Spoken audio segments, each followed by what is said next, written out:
Nuti wakau namni ati dinqisiifatu akka hin galaafanne bal'inaan boqonnaa guutuudha kan kaa'ame kana jalatti mata duree xiqqoo hedduutu jira. Laal if kabaji hanga kee jedhutuun dubbii laaftu isinitti hin fakkaate. Paisan qaqqaalii obboleeyyan akkanaa kana wallaahi birraan fakkeenya birraa kiyya yoo na hayyamtan obboleeyyan kiyya gaggaariif qaqqaalii daqiiqaa xiqqishoo takka waa'ee birraa waan inni dubbadhuun qaba. Obboleessi keenya birraa kanarraa miidiyaarraa hojii turuu qofa osoo hin tahin birraa kanarraa waa hedduun baradhe miidhamanii obsuun baradhe rakkoodhaaf harka hannuu dhabuudhaan baradhe obboleessi keenya birraa kanarraa waa'ee obboleessi keenya birraa kana yeroo hedduu hoggoon yaadu yeroo baay'ees wallaahi ana yoo bakka isaa saniif buuse na dhagahama. Birraan kun nama haalaan miskiina nama gartee yeroo takkarra lamarra midhaan hedduun gama roga inni irra jirurra dhaabbatee deddeebiidhaan irratti dhufee obsa san keessas dabaree kitaaba kanas qopheesse. Birraa jechuun nama ajaa'ibaati. Ni yaadadhaa yeroo dhalutti sagantaa tokko ture sagantaa beeksisaa tokko kafaltii sii kafalamaa sagantaa beeksisaa kana hojjedhu ji'a tokkoof lamaaf sagantaa kanarratti akka hirmaattu feene jechuudhaan birra saganticha san kabajaan hojjechuun xumuruun kan itti aanu hireedhaan wal qabata maallaqa baay'ee namaa kafaluun hiree isaa san godhatee birraan arra gartee waan dila san keessa kutee osoo nama takkatti himatin osoo miidiyaarra guyyaa tokkoon dubbatin rakkoo dila san dabaree maallaqa dila san dhabee birraan kitaaba qopheessee kitaaba fakkeenya namaa ta'u nama jajjabeessu wallahi birrarraa obsan baradhe namummaadhaan baradhe obsi galma kan kee akkas hin hanqifne akka ati nama jabaatatu akkas godhuun baradhe obboleessa kiyya kana birraa arraan tana hundi keessan bira naa dhaabbattanii mucaa kana hamilee itti gootanii nutilleen isarraan fakkeenya fudhannee akka jabaan namoota jajjabaatanii kaayyoo isaanirratti osoo miidhamanii obsan osoo miidhamanii rakkoo isaanii hin himanne kan akkana waa qopheessan qaqqaalii obboleeyyan akkanaa kana wallaahi birraan fakkeenya birraa kiyya asna bira jirtaaf arra laffaatii tantee firii ishii qopheessitee jirtaaf osoo hin taane kunisiin mala obboleessa kiyya kabajamaa rakkoo dila san obsitee sagal gubattee sagal dhoysitee as ga'uu keetiif an akka obboleessa keetii tokkotti baga as geesse obboleeyyan kan kee haas jala jiru hundi keenyaahu arra wal dorgommii ajaa'ibaa gaggeessuu qabna birraa jabeessuu qabna faayinaanshiyaal si jabeessuu qabna fakkeenya si godhatuu feena si jabeessina hundi keessanuu if qabaati onnadhaa kara sagantaa itti nuuf fufaa.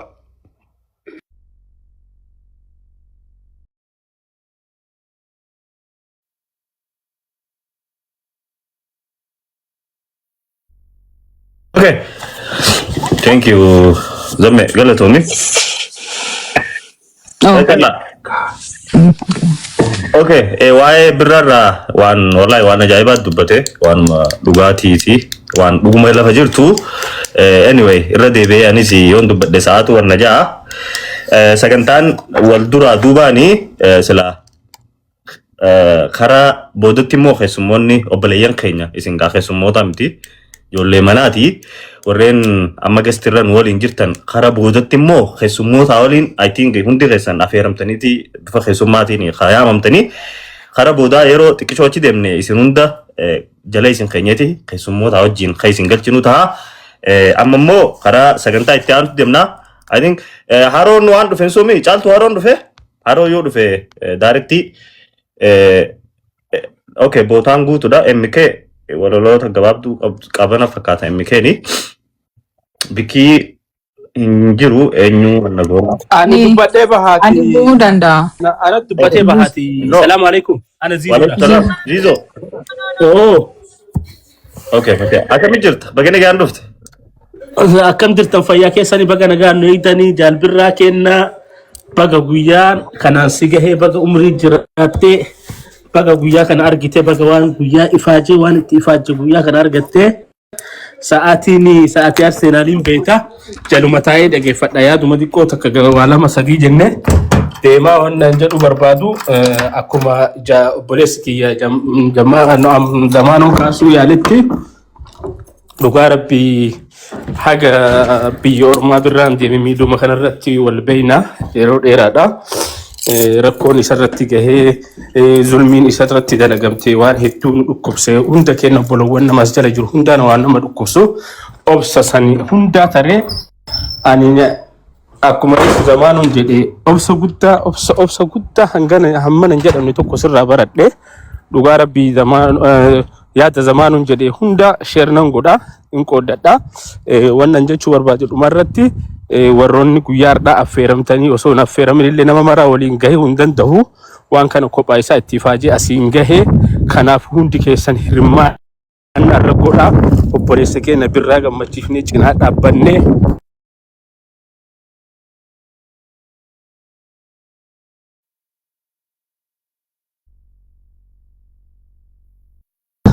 waan hundaan isa cinaa dhaabbanne obboleessa keenya jajjabeessuu qabna akka inni duranaaf immoo waan guddaa sadarkaa guddaarra gahee arguu barbaanna rabbi sadarkaa nu yaanne kanallee ittiin si haa ga'uuti insha Allah nuti nama jalaa gabbuuna waan abdee shoofaa jedhanii hin qeeballa waan hundaan illee ni ikoonomiidhaan ta'e yaadaan illee si waliin jirra hin yaadda'ini ardi guyyaa gammachuuti ammallee koongiraasiin jedha baga gammaddee fixee jira yaadan dheeressu abdee kiyya. Zizo, deemu keetiin dura deemu. Zizo jirtaa? Deemne jira. Sooree jira. Garee shinni gaatti mi haa dhufanii isaantu na erge. Ni beektami. Zizo and part of it too. Ija banaafa. Okay. Turkii kiyya? Okay, ijoollee galchaa bu'ee jiraaniin. Okay, bu'ee jiraan. Okay. Thank you. Yeroo takka warroonni nama galchuu jirtan mooritaroonni na dhaggeeffadhaa. Sagantaa keessummoota tajaajila kannachuu gara wannaa booda goona. Amma silaa yaada kannachuu baattanii hunda keessanuu warroottan affeeraman bikka takkaadha yaada irraa fuudhuudhaaf pilaanni akkasii kaayame waan ta'eef duratti yoo nifi yaadni kanname karaa boodatti keessummaan dhufte nu jalaa deemte waan ta'eef boodatti yeroo sagantaan kitaabni karaa jidduutti achi siqe immoo keessummootas waliin galchineeti karaa sagantaatti achi deemna. Okay. MK dhufte ture. Okay, accept. Maaltu gosi buuse? Okay. MK networking qabdu na fakkaata mee? Ni jirta? Hello? Networking waan qabdu natti hin fakkaatu. Sorry. Okay. Networking qabdu. Haye. Caaltu please wanna irratti na bilbili. Haro please. Saan deemu jira. Please yeroo takka. Tole, Saddam ammee ni jirta? As jala? Saddam ni jira? Saddam namni agartan. Asumaanuu wanni jechuu barbaade yeroon fi sagantaan akkanaa qophooytee namni itti laffe'ee nama keenya je'ee warroonni silaa gurguddaa jaamee warroonni silaa nama hedduutu beeka jaamee beekumsas qabaadhu beekamtis qabaadhu yeroo waamichi akkanaa isinii godhame please namarraa hin hafinaa akkanuma fuutanii poostuma qofa gootanii deemuu osoo hin tahin waamichi kabajaadha. Waamicha namaa please yeroo haga dandeessanitti waan kana baradhaadha. Poostuma gootanii hafuu osoo hin tahin itti yaaddanii waamicha namaa akka dhuftan fuuldurallee baradhaa maaliifii boru isinis nama waa qopheessu taatanii keessummaan namni tokko du'aayii godhee qalee nama nyaachisee yeroo keessummaan namarraa haftee hagam akka fiil godhu namuu ni beeka. Saniifuu yeroo yaamamta waamicha please kabajumaan namaaf akka dhuftan asumaanuu dhaamsaa. Saadaam ni jirta as jala? Saddam ni jira namni agartan birra dhufee jira.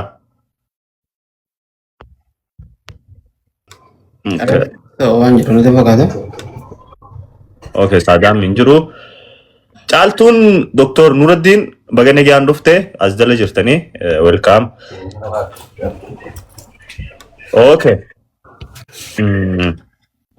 So qaxxitaa ammaan tana dhimma kitaabaati wal qabatee waa'ee kitaabarraa namni san qophaa'ee jira mi birra namni bikka kee bu'u.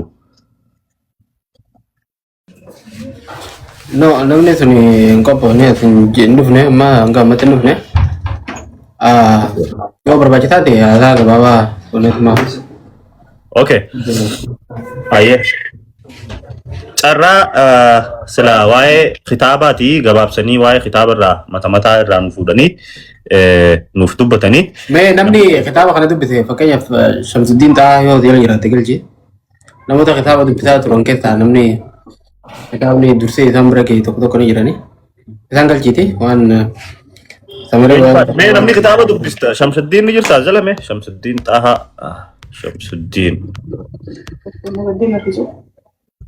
Shamsuddin ni jiraa jalame. reefu ture amma hin beekne laakiin. Shamsuddin hin agarre jala hin jiru.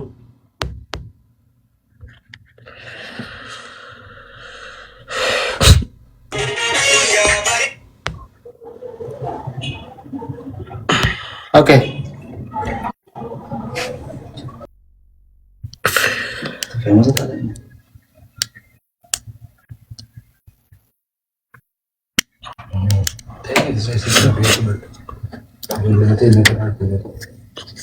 Dhabdanii? Okay. Jiru. Okay. Zamano. sagantaa beektaa hedduun waan nu eeggattu jecha dafnee karaa sagantatti seenuu qabna. Maaliif namoonni nu biraanis as waan amma halkan saa shanfaa waan ta'uuf namoonni hedduunis waan wani jaaniif dafnees sagantaa eega jalqabne booda kaanis akka wal duraa duuba galutti kaama itti nama dhabnetti boodas yoo carraa harkanatti akkasi galchaa karaa sagantaadhaa osoo seenne hedduu bareedaa natti fakkaata. Okay. Karaa sagantaa seenna amma sa'aanis deeme waa'ee kitaaba jalqaba sagantaa sila waa'ee kitaaba irraa nu dubbatanii san booda carraa birraaf kennina. Anyway birraa yoo namni waa kitaaba san dubbisees jala hin jiraanne atummaan waa'ee kitaaba irraa kitaaba hanga beeki jedhu mata duree isaa hanga beekii fi akkasumas inspire nama godhuun waan adda addaa haala jiruuf jireenya irratti nama kakaasuun kan beekamu birraa inspireefiin carraa kana yookiin birraa Jamaalii. Kanaan kan nuun duratti gaa namni tokko kitaaba yeroo barreesse bu'aa bahii hagam keessa dabra bu'aa bahii akkam akka keessa dabru maal akka isa mudannoo fi muuxannoo maal akka irraa baratu namni kitaaba barreessee jiraate waan kana ni beekaa. Namni muuvii barreesse waan kana ni beekaa.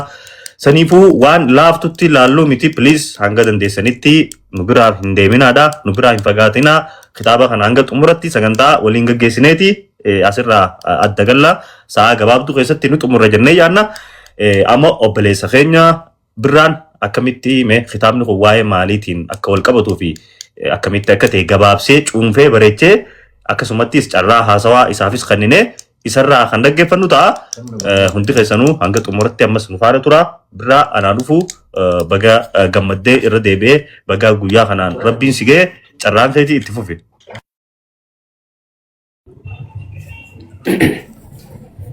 Tole itu tokko galatoomaa ulfaadha. Duratti xiqqoo of kolchaa xiqqoo dhuunfaan naqabe sagalanti I think waan sirrii jirtu natti fakkaate jechuudha.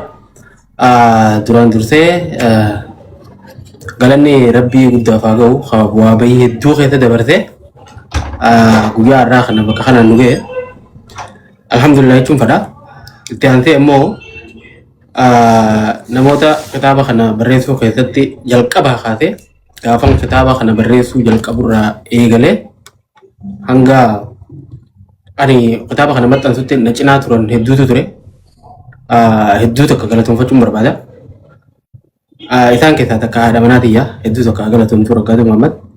Namoonni biraa kanneen kitaaba kana hiriyoota kiyya namoota natti amanan kitaaba barreessi yaanii akkanan eegalan gaafanan eegalee jidduutti rakkoon garaagaraa na mudatullee waan kana hin dhaabiniiti.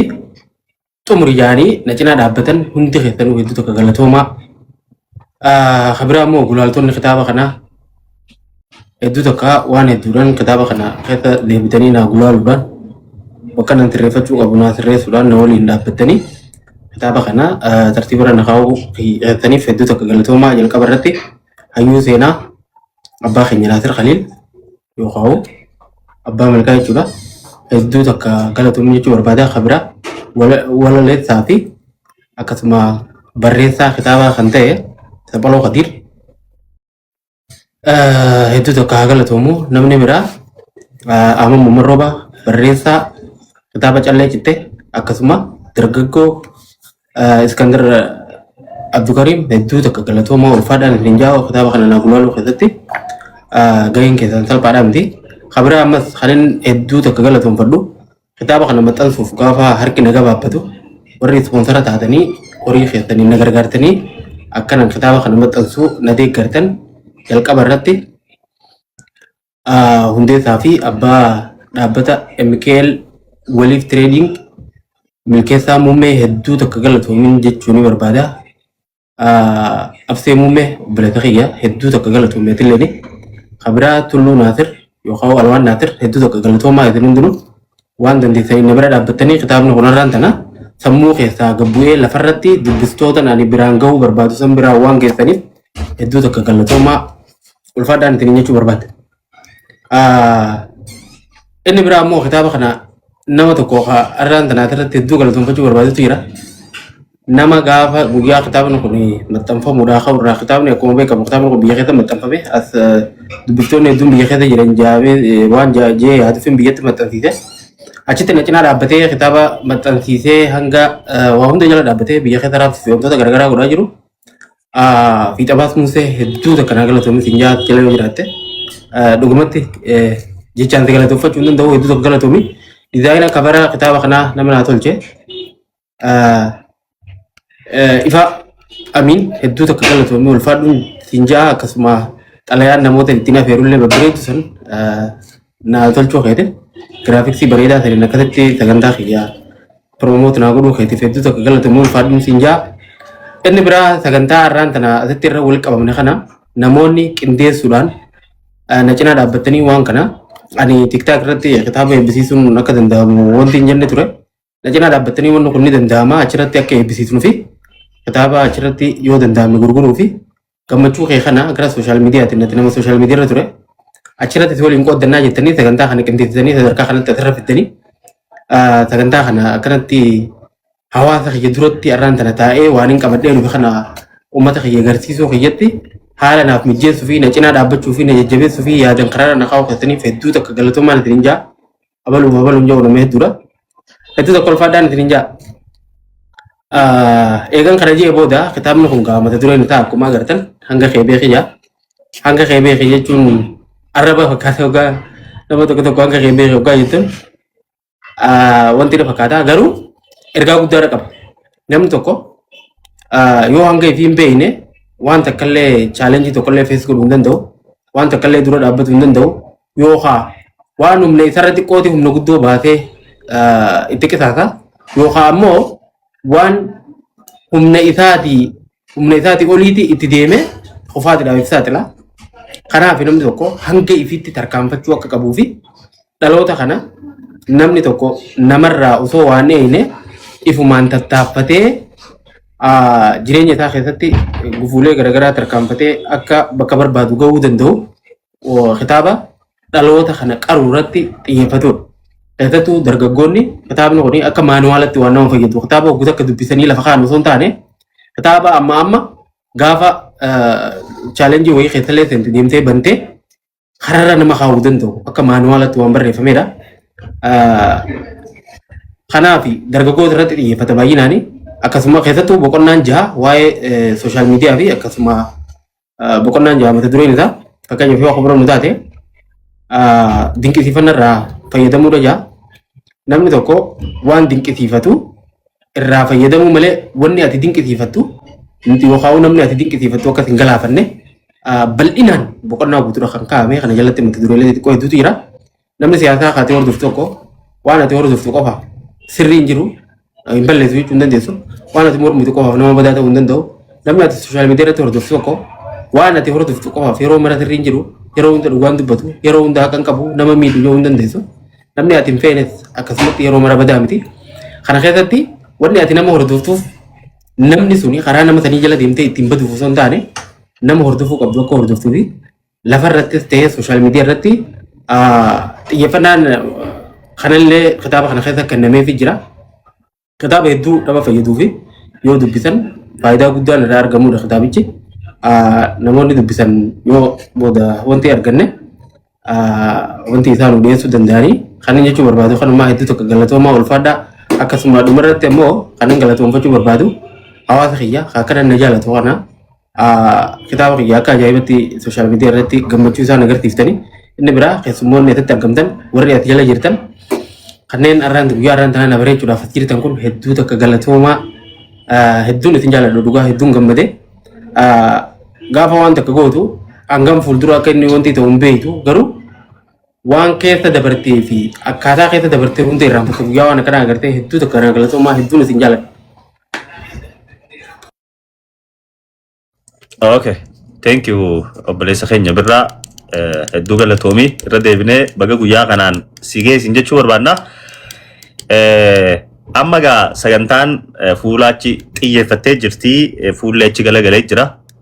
Ammallee sagantaan birratti aantee akka pilaana keenyaan kaayametti jalqaba irratti dura irratti caalbaasiin banneeti sanboodarra caalbaasii booda karaa keessummoonni fi gurgurtaa kitaaba fireenis ta'e namni bakka takkattis bitachuu barbaadus ta'e even namni maqaa namaatiin illee bituu barbaadullee ta'e gatiin warra biyya keessaatiif illee hedduu gattiqqaadha hedduu rakishaa waan namatti illee ulfaatu miti abbaan barbaade kitaaba takka abbaan barbaade kitaaba 100 abbaan barbaade kitaaba 50 bitee namaaf hiruu dandaya waan ulfaataa miti akkasii jalqaba karaa caalbaasiin gooneeti kitaaba warna goonaa osoo kitaaba kanatti hin seenne jalqabame I think walaloo takka accept gooneeti Ustaaz Hamza bagana gaan dhufte anaa dhufu waan jechuu barbaadu ustaaza yeroo takka afaanittiin osoo hin kannine keessummoonni as jala jirtan keessummoonni dhufaa jirtan hundi keessanii isin galchinaa sila Ustaaz Hamza baanu sila dabareedhaanii akka arra isaanuu sila warra manaati garuu keessummaa wajjin akka dhufan barbaanne it's okay amma yeroo lammadaa irratti waan keessummaa waliin dubbachiisnuuf dhumarratti waan yaada kannataniif amma ergaa bagana gaan dhuftee fi ergaa qabu Ustaaz Hamzaan gabaabsee nu haa dabarsu ustaaza bagana gaan dhuftee dubbadhu. Assalamualaikum warahmatullahi wabarakatuh. Duraan dursee hundi keessan. Waalaikumsalam warahmatullahi. Obboleessa kiyya Birraa Jamaalii fi akkasumatti Zamaanoo Abdee Miyaa Sooree hunda keessan obsaa istiidiyoo baadiyyaa hikmaa warra as jala jirtan hundi keessanuu baga nagayaan jiraattan daawwattoota keenya. Wallahi Birraa waa hedduutu keessa ciisa. Isinii qoodaa ture gaa wahuma sanii hanga keessaa gartee silaa ummata kana qaceelotti ni fayyaddi je'ee yaadu walitti qabe je'eetii yaada. Kitaabni noo ni dubbata. Maqaan kitaabaa ta'u ni dubbata nama jecha beeku. Hanga kee beekii jaa. Namni arrabatti beekaa jecha amma Birraan beekan. Yeroo guddaan nama akkasiin beekaa beek. Ammoo dubbiin laal if kabaji hanga kee beeki je'utun dubbii laaftu isinittiin fakkaatin. Tanaaf waan bareedduudha Birraa keenya waan ajaa'ibaatiin dhuftee akka uummanni irraa fayyadamullee abdii qabnaa. Amma uummanni keenya kaas jala jirtan jabaadhaa sheer nu godhaa kitaabni bareedaan maqaa bareedaa nama bareeda irraa dhufe kuni namni hangi kun taa'ee ilaaluun xiqqisho. Tabii horii deebuu ture. Ammallee isin argaan jiru daawwattoota. Sheer godhaa, taaptaap godhaa, waan godhuu qaban hunda godhaatiti ittiin oofaa galatooma inshaallah. Booda irratti ni dubbanna gaa silaa amma isinumaan salaamadde hundi keessan baga nagayaan jiraattan. Thank you Ustaaz galatoomi ulfaadhu